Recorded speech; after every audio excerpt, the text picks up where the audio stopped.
Hey folks, I'm getting ready. I'm headed down to Pennsylvania, then I'm headed to North Carolina with my dad tomorrow. I'm leaving tonight. I worked a full day today and I need to hit the road. I'm just packing up some stuff. I literally have to herd cats at the moment. I have to get them around, get them ready to go. So they're going to stay down in Pennsylvania while I'm in North Carolina. Doesn't really matter. All that matters is this is going to be a hectic weekend. I have a lot of editing to do. I'm hoping I can get some done while I'm on the road. Betting I probably won't be able to. Hey, whatever. I'll have my Switch with me. If nothing else, I can just play some games. So with that, folks, it's time for me to hit the road. Time to go. I'm being ridiculous right now. Doesn't really matter. I'm tired and I still have 4 hours of driving ahead of me. So, bye. And like that, we are in Charlotte, North Carolina. Wow, that's bright.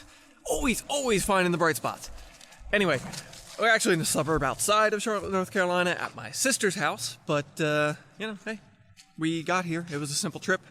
All I had to do was drive 4 hours from Massachusetts to Pennsylvania, sleep for 3 hours, and then hit the road and drive all the way to Charlotte, North Carolina. My dad drove most of the way, so I can't claim a lot of that, so, no, whatever.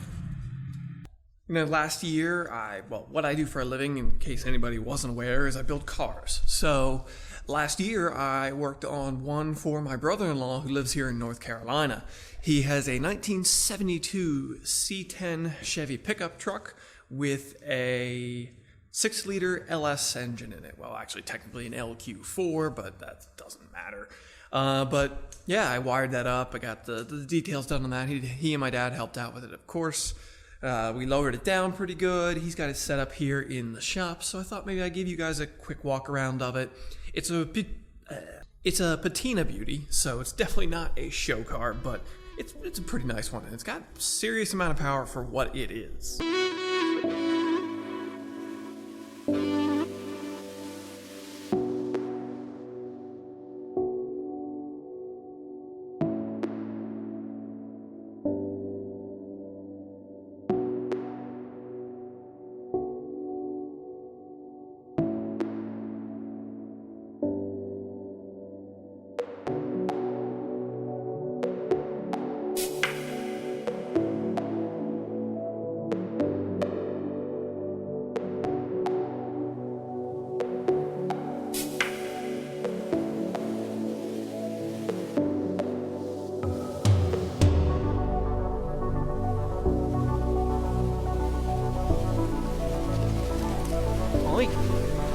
Yeah.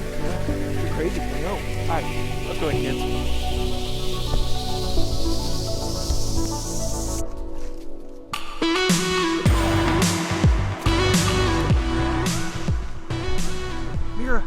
Mira, come here. Hi, Calvin.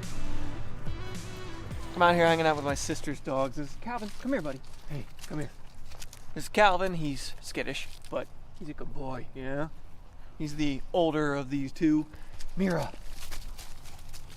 Then you have Mira the Malinois, the mouthy Malinois, who, this is the first time I've met her. She's new to the family, but she's a ball of energy that tears around this backyard on a regular basis. Right, Mira? Mira. Hi. Hi. Yeah, you're crazy, I know. Alright, let's go in, kids.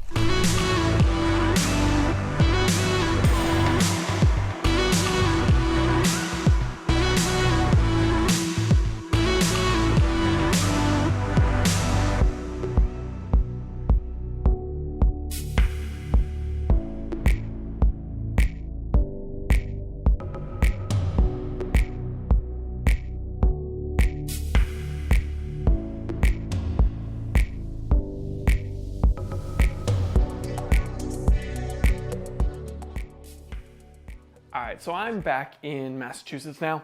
All I can say is I simply did not film enough this weekend. It was silly. I spent the majority of this weekend in a car. From Thursday night until tonight, Saturday night, my dad and I drove 1,600 miles. So it was from Massachusetts to Pennsylvania, Pennsylvania to North Carolina, and then back that jump. So it's been a long weekend already and it's not over yet.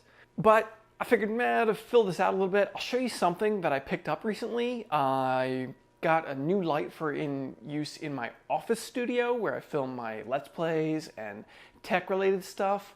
So I got a new light because I wanted something different. I'll talk about it when I get it. So I'll be right back.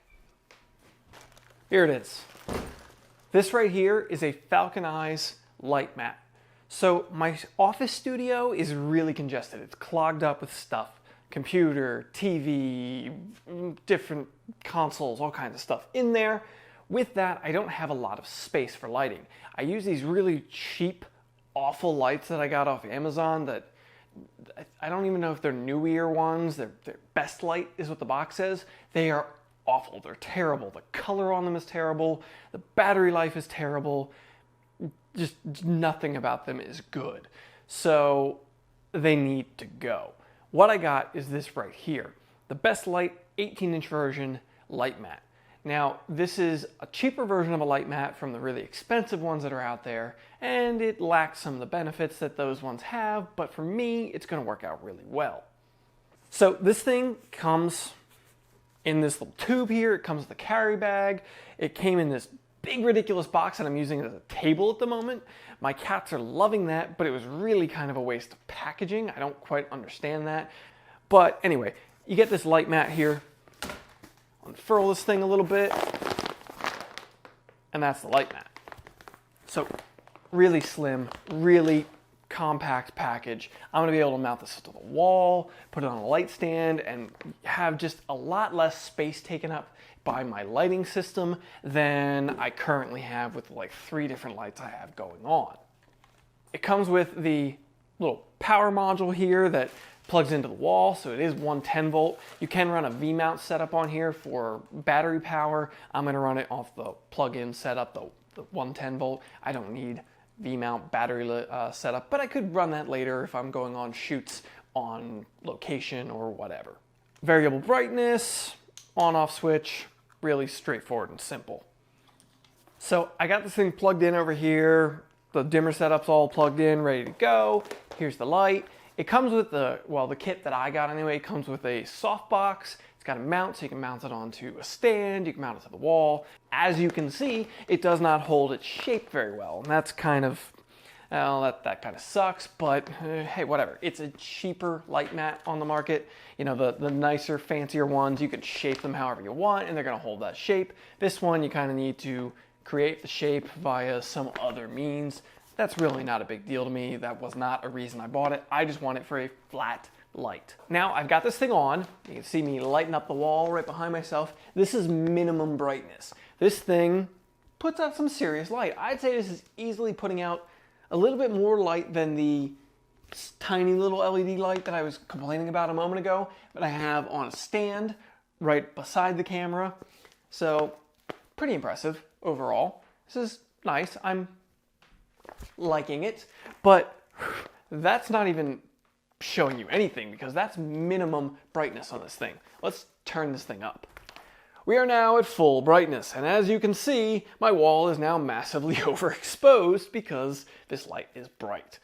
I'm not even going to bother trying to turn this to the camera because you're just going to lose everything. It's not going to tell you a darn thing. But this thing is, I'm really impressed so far. This is clearly not a full review. There are really good reviews out. Hey, look at that. I can create a light sausage. Clearly, this is not a serious review. I just wanted to show you this thing, fill out this vlog a little bit because I needed filler, but also just like, it's a neat product. You should really check it out. If you're limited on space, you need quality light, this could be a really good setup for you. It comes in larger versions. They have really big ones. If you check out DSLR Video Shooter on YouTube here, Caleb Pike, he has some great reviews of the larger ones, of the smaller ones.